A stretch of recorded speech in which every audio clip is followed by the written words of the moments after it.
आज बड़े ही दिनों बाद हमें लाल वाली साग खाने का मन कर गया, तो सोचिए आप लोगों के साथ भी शेयर करती हूँ। कहते हैं बरसात के मौसम में बहुत ज़्यादा कीड़े हो जाते हैं साग में।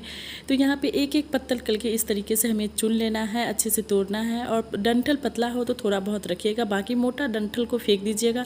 इसमें जो घास वगैरह होगा सभी को हमें चुन लेना है। इसके बाद पटक पटक के यानी कि झाड़ लेना है साग को, जो भी कीड़े मकोड़े होगा उसको निकाल देना है। और अच्छे से वॉश कर लेना है 4 से 5 पानी में। अब बोलिएगा कि साग किसको नहीं बनाने आएगा, ज़रूर बनाने आता होगा। बहुत से लोग ऐसे भी होते हैं जिनको नहीं बनाने आता है, कुकिंग बहुत कम करते हैं तो बहुत कम बनाने आता है। तो मैं यहाँ पे स्पेशल तड़के के साथ ये साग बना रही हूँ, जिससे बहुत ही टेस्टी बनेगा साग। तो यहाँ पे हम 1 प्याज, 3 से 4 हरी मिर्च, 1 सूखी लाल मिर्च, लहसुन की कलियाँ और मेथी दाना और सरसों के तेल में इस साग को हम बनाएंगे, जिससे बहुत ही टेस्टी बनेगा। तो सभी चीज़ों को हम चॉप कर लेते हैं। इसके बाद हम यहाँ पे मेथी दाना साग में डालिएगा ना, तो आपके साग का स्वाद 4 गुना बढ़ जाएगा।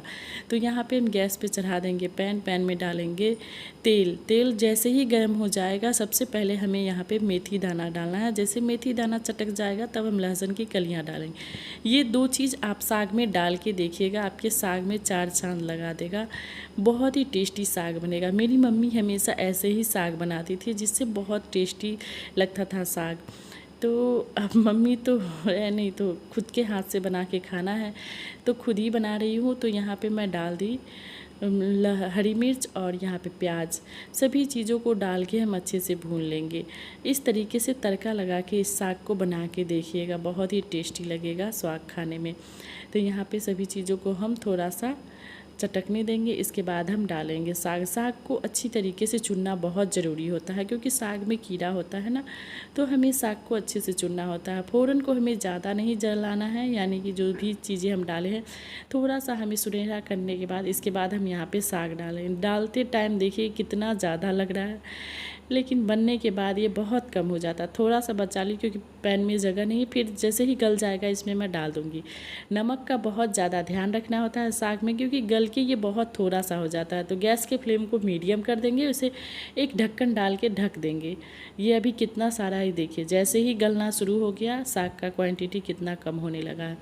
तो हम क्या करेंगे, अभी बहुत ज़्यादा पानी इसमें देखिए एब्जॉर्ब हुआ है, तो हमें अलटते पलटते हुए चला के और फिर से ढक देना है। ढकते हुए हमें साग को पकाना है, और जैसे ही पानी कम होगा फिर हमें क्या करना है, इसका ठोकैया पिटैया करना है। उड़ी बाबा ठोक पीट के इस साग को हमें बनाना है। सॉरी, थोड़ा थोड़ा बीच बीच में कुछ कुछ बोल के मैं चाहती हूँ कि खाने के साथ साथ इंटरटेनमेंट भी आप लोगों के साथ करूँ।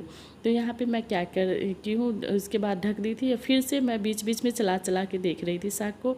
तो यहाँ पे ये देखिए अब इसका क्या होना है, ठोकिया पिटिया चालू होना है, यानी कि इस साग को पीट पीट के जैसे ही पानी आपका मतलब सूखने लगेगा साग का, इसके बाद हमें इस तरीके से ठोकना पीटना है, जिससे साग अच्छी तरीके से सेट हो जाएगा। अच्छे से बेचारे को देह के दर्द दूर करना है, इस तरीके से पीटना है, पीट पीट कर इसको हमें रेडी करना है। उड़ी बाबा इतना इसको क्यों पीट रहे हो, जब तक इसको इतना पीटेंगे नहीं ना टेस्ट नहीं आएगा साग में।